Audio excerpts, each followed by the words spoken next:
this video, I'm going to be talking about this thing called a GM-CSF and its effects on TNF-alpha, and then framed around APC tone or antigen presentation cells. The APCs help T cells see the cancer cells, and also helps them become activated.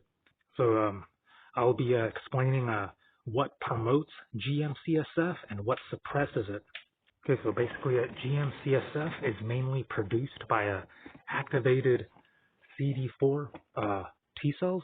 First fruit here is going to be oranges, which has a vitamin C, and it supports T cell activation and proliferation via redox balance, also supporting TET-mediated DNA demethylation, which means permissive cytokine gene expression. So basically, GM-CSF is needed for proper antigen stimulation. So basically, GM-CSF is amplified when APCs provide a strong co-stimulation.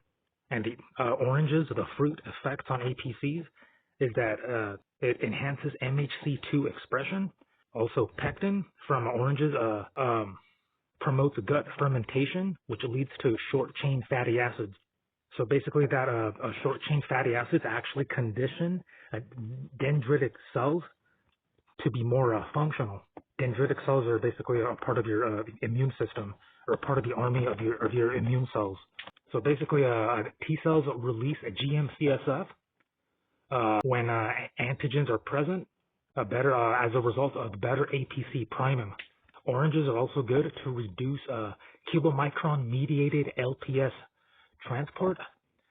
Basically, that means that there's going to be less lipopolysaccharides taking up the space on kilomicrons, because that space is supposed to be for fat-soluble vitamins such as A, D, E, and K. Basically, oranges don't strongly activate toll-like receptor 4 as strongly as, like, let's say, saturated fats, because basically that the activation of toll-like receptor 4s caused by a gluten, and then the gluten causes the lipopolysaccharides to bind onto the toll-like receptor 4, causing inflammation. But oranges actually lower this, and as a result, lowering the endotoxin burden that would have otherwise caused lipopolysaccharides to fill up the space on the kilomicrons that was supposed to be for the fat-soluble vitamins. So less chronic toll-like receptor 4 signaling as a result of eating foods like oranges instead of saturated fats. Promotes anti-tumor immunity. Also controlled myeloid expansion, which is a sort of immune cell. Also, oranges reduces microglial overactivation. Microglia it's actually in the brain, and they help clear out amyloid plaque in the brain. But if the microglia are overactive in the brain, that can actually cause a neuroinflammation, which is beyond the scope of this video. So oranges can help reduce your brain inflammation. So cytokines such as NFKB are required for GM-CSF transcription in T cells. But in order for that to be possible, you have to raise your STAT5. Basically, a STAT5 can be raised with papaya. And papaya also at the same time lowers STAT3. So by lowering STAT3, it's weakening cancer cells. And then papaya raising STAT5 is also improving your immune system both at the same time. Oranges also preserve IL-12 signaling, also reduces excessive TNF-alpha, which I'll include a little clip about that in here. So oranges bias GM-CSF toward antigen presentation and tissue repair, and not destructive inflammation. Or in other words, GM-CSF prevents, or at least mitigates autoimmunity. Autoimmunity is where basically your own immune system is attacking its own tissues, like the thyroid or arthritis. So in any foods that can help boost GM-CSF can help you prevent autoimmunity. And also GM-CSF also helps with antigen presentation, which is the T cells being activated by APCs, or in short, antigen-presenting cells. Now, I'm going to go ahead and throw in some more foods that can help boost GM-CSF. One of them is peaches, which is it's a slight increase, but it's better than nothing. Also, it suppresses TNF-alpha, which can be problematic. So basically, peaches is a gentle inflammatory buffering, but without the immune paralysis. Another one of my favorites is pears. Pears can actually reduce endotoxin-driven cytokine release by reducing TNF-alpha, or in other words, a cytokine release caused by a lipopolysaccharides, and also favors barrier repair.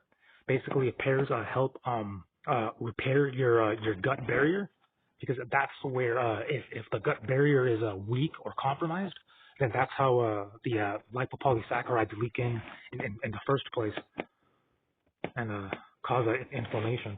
Another one here is apple, which has quercetin, which can actually reduce excessive zinc. Probably the best fruit out of all of these ones is going to be kiwis. So kiwis raises GM-CSF in a controlled state, supports dendritic cell survival and renewal. Next one is coconuts, raises GM-CSF. Coconuts, they do have some problems though. They can reinforce APC semi-maturation because of the saturated fats. Basically, antigen presentation cell semi-maturation. Actually, they're supposed to teach the T cells, but the APCs, that they're not teaching them the right thing. So that's why saturated fats in coconuts might be problematic. Cantaloupe is pretty much neutral. It does lower TNF-alpha though, suppressing excessive cytokines. And then there is a papaya, which extremely, really lowers TNF-alpha. As a result, this improves antigen processing quality.